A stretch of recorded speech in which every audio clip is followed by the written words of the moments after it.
এজটা বলবেন? 27। মাসটা বলতে পারবেন? 9 months, 37th week।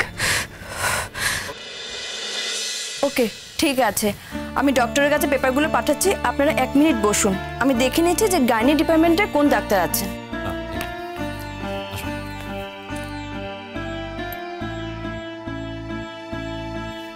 আপনি একটু বসুন, এখন ডক্টর আসবে।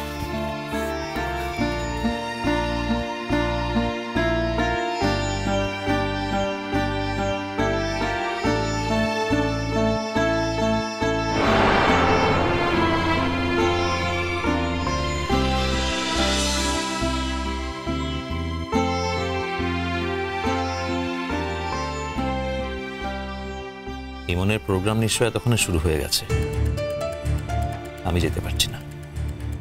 Please Emon, forgive me. আমার কোনো উপায় নেই। এই অবস্থায় একটা পেশেন্টকে ফেলে আমি কি করে চলে যেতে পারি? যে দায়িত্বটা আমি নিজের কাঁধে নিয়েছি, সেই দায়িত্বটা আমি স্বেচ্ছায় ছেড়ে ফেলতে পারি না ইমন। প্লিজ আমাকে ভুল বোঝো না। একদিন সব বলবো তোমাকে ইমন, সব বলবো। কিন্তু আজ যা হচ্ছে সবটাই আমার হাতে ছিল না। আমি একটা দায়িত্ব নিতে গিয়ে যে প্রত্যেক ক্ষেত্রে আমার পরিচয় এরকমভাবে ব্যবহার করতে হবে সেটা আমি বুঝতে পারিনি। আমি জানি না আমি তোমাকে অসম্মান করছি কিনা, আমি জানি না সত্যিটা জানলে তুমি আমায় ছেড়ে চলে যাবে কিনা, কিন্তু আমার বিশ্বাস আসল সত্যিটা যদি জানো তাহলে তুমি আমাকে আরো অনেক বেশি ভালোবাসবে।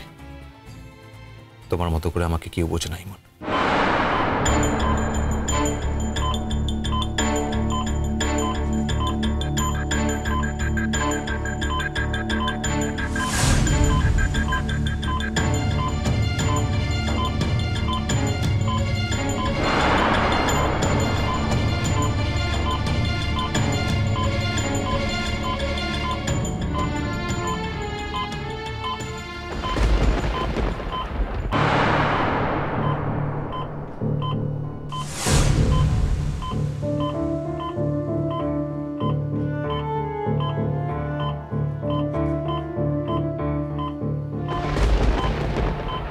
আমার ভরসা আছে তোমার উপর যে তুমি আমাকে বুঝবে।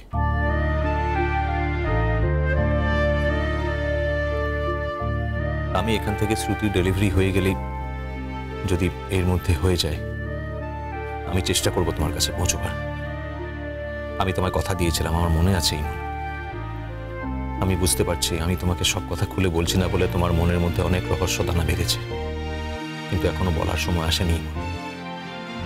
আমি তোমার কাছে সৎ থাকতে গিয়ে শ্রুতিকে বিপদে ফেলতে পারি না। এই কথাটা জানাজানি হলে শ্রুতির জীবন মরণ সমস্যা হতে পারে।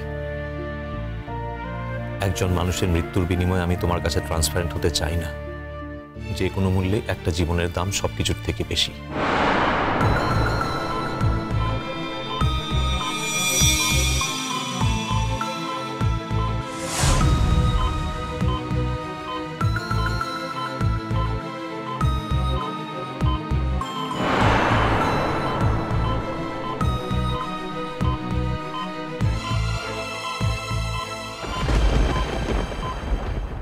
তাই বেটার হয় ক্রাইসিসটা ওভার হয়ে গেলে আমি তোমাকে সব বলবো। একেতেই কৃষ্ণময়ের বডি মিসিং, তাই নিয়ে শোরগোল চলছে। কৃষ্ণময়ের বউর খোঁজ চলছে, অঞ্চলটা এফোর ওফোর হচ্ছে। এর মধ্যে যদি আমি শ্রুতির নামটা তোমার কাছে বলি তাহলে ওর মারাত্মক ক্ষতি হয়ে যেতে পারে। এতটা নিয়ে এসে আমি ওকে এই ক্ষতির মুখোমুখি দাঁড় করাতে পারি না ইমন।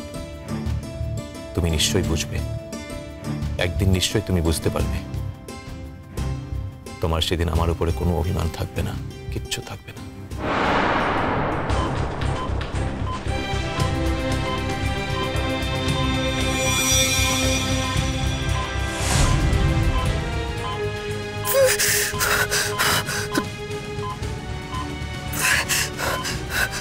কোনো চিন্তা করবেন না ম্যাডাম, প্লিজ। আর একটু কষ্ট সহ্য করুন, একটু প্লিজ।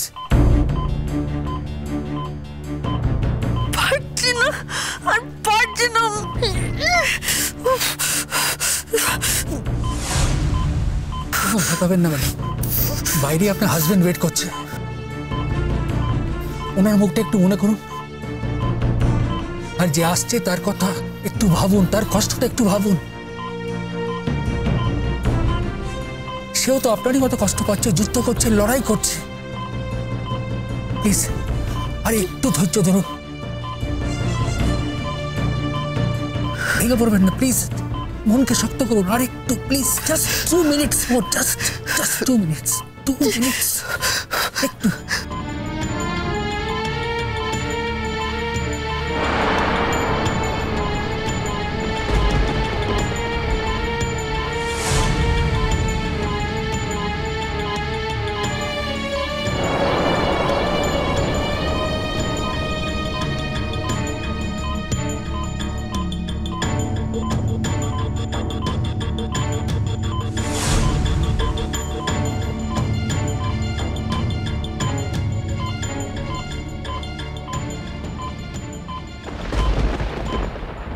ব্যাস, আমাদের কাজ শেষ। ফুটফুটে সুন্দর ছেলে হয়েছে আপনার ম্যাডাম। কি এবার খুশি তো? কি এত ভালো একটা খবর দিলাম আর আপনি কাঁদছেন কেন? আপনার কি মেয়ের শখ ছিল? তাহলে এখন আর কোনো কষ্ট হবে না, আপনি বিশ্রাম নিন।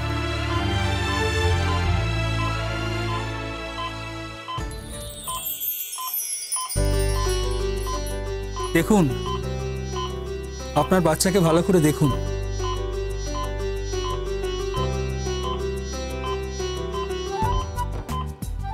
কৃষ্ণময়, তুমি এই পৃথিবীতে নেই, কিন্তু তুমি যাকে আনতে চেয়েছিলে সে আজ এসেছে।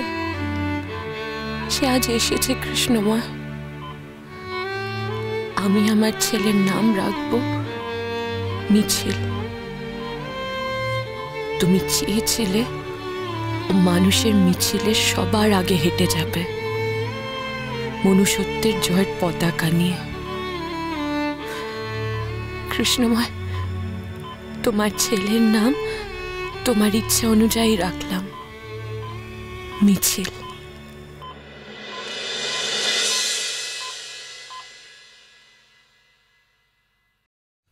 এক্সকিউজ মি ডক্টর, ডেলিভারি হয়ে গেছে? কেমন আছে এখন পেশেন্ট?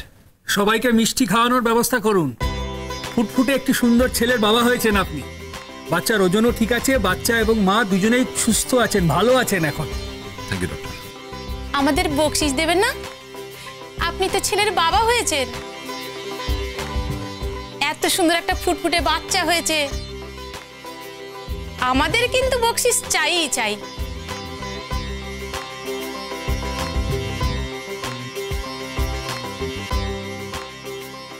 আমাকে কি আর এখানে প্রয়োজন আছে? এ কি বলছেন? ওষুধপত্র আনা, বেবির যা যা রিকোয়ারমেন্ট আছে সেগুলো সব তো এখন আপনাকেই অ্যারেঞ্জ করতে হবে। আমরা কালকেই পেশেন্টকে ছেড়ে দেবো, একদম নর্মাল ডেলিভারি হয়েছে। আচ্ছা ঠিক আছে, ঠিক আছে, আপনার যা যা প্রয়োজন সব সিস্টার আপনাকে বলে দেবেন, আপনি সেই অনুযায়ী সব অ্যারেঞ্জ করে নিন। সিস্টার, আপনি আসুন আমার সঙ্গে, আমি বলে দিচ্ছি কি কি লাগবে। তোমার কাছে পৌঁছতে পারছি না ইমন, আজ হয়তো যেতেই পারবো না। দেখা যাক, যে মানুষটা পৃথিবীতে নতুন এসেছে তাকে বরণ করে নেওয়ার জন্য আজ কেউ নেই, এক আমি ছাড়া। তাই ওর যা যা প্রয়োজন তা আমাকেই মেটাতে হবে। প্লিজ আমাকে ভুল বোঝো না ইমন, আমাকে ভুল বোঝো না প্লিজ।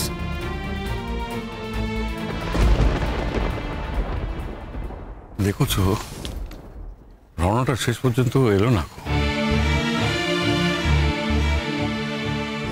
আমি ভেবেছিলাম অন্তত অনুষ্ঠানের সময়টাতে আসবে, তাও এলো না। দেখো, এভাবে কিন্তু চলতে পারে না, এর একটা বিহিত হওয়া দরকার। আর এইভাবে চলতে থাকলে কিন্তু মেয়েটাকে তুমি হারাবে, মেয়েটাকে আর এই বাড়িতে রাখতে পারবে না, আমি তোমাকে বলে দিচ্ছি। বলবো বলো, ও কি আর কথা শোনে? কুসুম দোলা